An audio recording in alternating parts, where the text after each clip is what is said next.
Dhugaadhaa dhaggeeffadhaa barumsa nama hundumaaf illee ta'a jechaadha. Kennaa ittiin biyya lafaa kanarratti dhalate qabaan waaqayyoo yookiis immoo rabbiin otoo namni tokkichi biyya lafaa kanarratti gaadha ta'ee kophaa jiraachuu hin danda'a ta'ee nama baay'isee too hin uumu jechaadha. Kanaaf anis waaqayyoo kennaa ittiin saba koo wajjin ittiin jiraadhu saba koo illee ittiin tajaajilu wajjin na uume karaan ittiin immoo baasee saba kootitti ittiin kennaa kiyya kanaan tajaajilus asiin karaa yuutuubii kanaan jedheetanii gara keessan dhufee jira sinin jedha obboloota koo ashamaa harka fuunee yuutuubii kennaatiif maatii taatanii kan jirtanii akkam jirtu nagaa keessanii ani obboleettiin keessan nagaa guddaan qaba isinis nagaa akka taatan abdiin qaba baga nagaa taatanii ammallee lafa jirtanitti nagaa taasinin jira egaa obboloota koo kennaan keessa koo jiru yeroo baay'ee ani obboloota baay'eetillee nan dhiyaadha obboloonni miidhama garagaraa keessa isaanitti kan qaban obboloonni koo keessumaa obboloonni shamarranii yeroo baay'ee natti dhiyaachuudhaan naan mari'atu dhimma isaanii jechaadha kanaaf ani kennaa nama gorsuu nan qaba jechaadha maaliif obboloota koo keessaa ani durba ishii hangafaa ta'eetanii mana keenya keessatti tajaajilaa ture jechaadha durba hangafaa jechaan immoo warri beektan hin jirtu hangafummaan gatii qaba jechaadha hangafaa taatee jirta taananii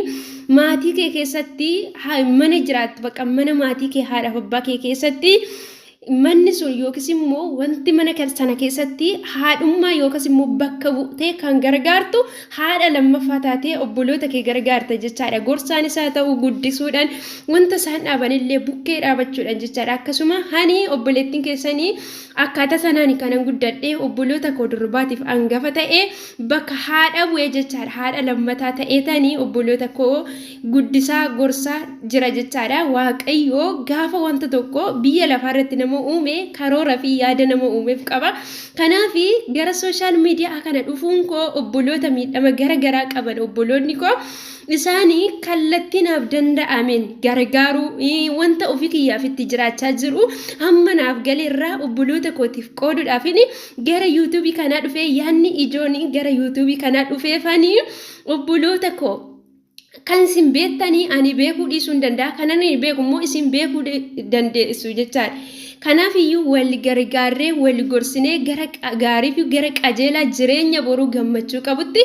akka wal sirreessaa wal barsiisaa beekumsa keenya akka walii qoodaa deemnu fini gara yuutuubii kanaa dhufee kanaaf isin immoo amileen keessan na barbaachisa waan ta'eef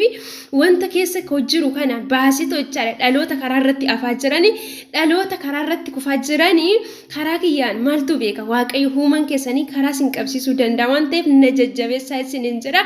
egaa obboloota koo suura gadasini lakkisaa wanta sooshaal miidiyaa irratti argee haala baay'achuu sooshaal miidiyaa irraan ka'ee jechaadha dubartiin tokko sooshaal miidiyaadhaan hilma dhiiraa tokko baruudhaanii wanta ishii mudate isiniif qooda jechaadha kanaaf iyyuu isin na duukaa ta'aadha maaliif akkaataa itti sooshaal miidiyaa fayyadamnu yoo hin beekne ta'e miidhaa gurguddaa nurraan ga'uu danda'a jechaadha keessumaa har'aa obboloonni baay'een sooshaal miidiyaa irraa faayidaa isaan argatan caalaa miidhama isaan argatan dhukkuba isaan argatantu irra caala jechaadha durbi tokkoo fi dhiirri tokko kaleessa yookiis immoo akka aadaa keenyatti kan isaan wal filatanii gaa'ila waliin dhaabachuu kan danda'ani zarii isaa qorattee jechaadha namummaa isaa namni sun maal akka ta'e duuba isaa qorattee warra isaa akkasittiin ilmoon ishiin borutti godhattullee ilmoo akkamii akka taatu jechaadha wantoonni aadaa keessatti qoraman baay'ee isaanitu jira budaan hin jira qomaaxaa garba waan akkasiiti wanti wal qoratan hin jira kun hundumti isaayyuu har'a afee jira jechaadha maaliif ilmi dhiiraa tokko wantoota isa qoran hin qabaata yoo ta'e naannoo isaa dhiisee keessa ba'uudhaanii sooshaal miidiyaa irranii dubartii gara biraa gaafatatee to'i akkasitti jireenya gaa'ila isaa dhaabachuu barbaada akkasuma immoo obboleettiin tokkos wanta naannoo ishiitti yookaan immoo uummata ishii keessatti wanta ishiin itti qoramtuutu jira yoo ta'e sooshaal miidiyaa irraan jireenya filachuu filattee to'i jireenya gaa'ilaa dhaabatti jechaadha kanaaf daa'imni ishiin godhattu sunillee zarii ishiillee duuba isaanii maatii ishiillee jechaadha karaa abbaa yookaan karaa haadhaa otoo hin beekin afti jechaadha kanaaf isa kanarra maal gochuu qabna akkaataa kamiin sooshaal miidiyaa kana fayyadamuu qabna isa jedhu dubaroota keenya keessumaa jechaadha irratti dubbachuuti barbaada jechaadha. Reeffama barru waan ta'e dubbisaatan ture dubartii tokkotu jira nama qabeenya qabu nama lammii biraa eenyummaa isaa kan hin beekne jechaadha. Wajjin gaa'ela dhaabattee akkuma nama tokko jaalalaan jechaadha qabeenya qaba. Sana boodee namni sun gaafa turu jireenya keessa jiru waan ta'eef ijoollee waliin horataniiru waan ta'eef qormaata qorcii yookaan immoo isa kana qabu jechaadha. Gaafa kana harki isaa irra ciccitee inni bichaan irraa ciccitee dhiisee otoo hin taane ijoollee ishiitti illee darbee ijoollee ishiillee quba irraa kukkutee jechaadha. Kanaaf obboloota koo sooshaal miidiyaa gaafa fayyadamnu nama maalummaa isaa hin beekne eenyummaa isaa hin beekne wajjin gaa'ela dhaabannaa darbees immoo firoota wajjin illee jechaadha. Namoonni yeroo har'aa waliin bebbeekan jechaadha. Wanta na mudate tokko jechaadha mucaa waan ta'ee akaakayyuu kiyyaa fi akaakayyuu isaati waliin dhalate jechaadha karaa armee kootii jechaadha. Sana booddee mucaa kana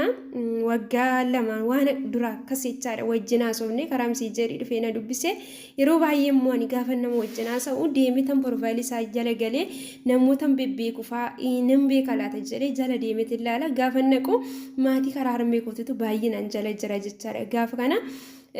maqaa abbaasaa immoo maqaasaa abbaasaa nan dhagaa garuu qaaman hin beeku jechaadha maatii walitti nuuf fida waan ta'eef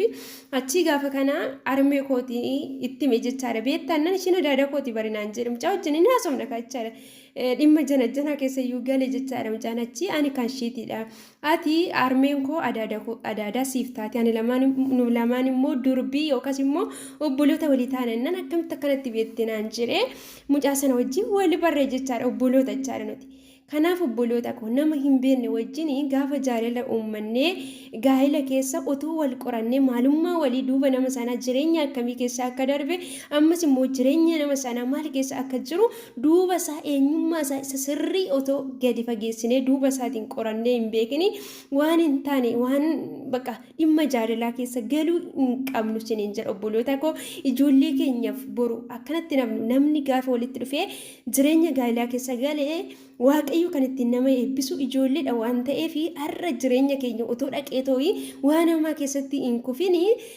sirreeffachuu qabna siniin jedha obboloota koo. Kanaaf shawaa keessa teessanii Harargee yookaan immoo Jimmaa kan jaalattani isa kana hin jaalatina siniin jedhu jechaadha. Sababni isaayyuu waaqayyo biddeen namaa bakka godhu hin beekamu jechaadha. Garuuti eenyummaa nama sana nama isaatiin haala ba'aa ta'u yookiis immoo firoota isaa obboloota hiriyoota isaa namoota isa bukkee jiran jechaadha wal baraatoo akkasitti eenyummaa keessan isa sirrii gadi wal fageessa ta'u qoradhaa qormaata jirullee malee calliftaniituma jechaadha. Calliftaniituma jireenya keessa hin galinaa siniin jedha obboloota koo. Obboloonni baay'een miira isaanitti dhaga'amuun otoo jechaadha sammuu isaanii hin mariisisin otoo waaqayyoon illee hin kadhatin uumaa isaanii otoo hin gaafatin miira isaanii haasaa waliitiin jechaadha laphee wal fuudhuudhaan jireenya hin taane keessa galu. Kanaaf obboloota koo isin anaaf obboloota kooti ani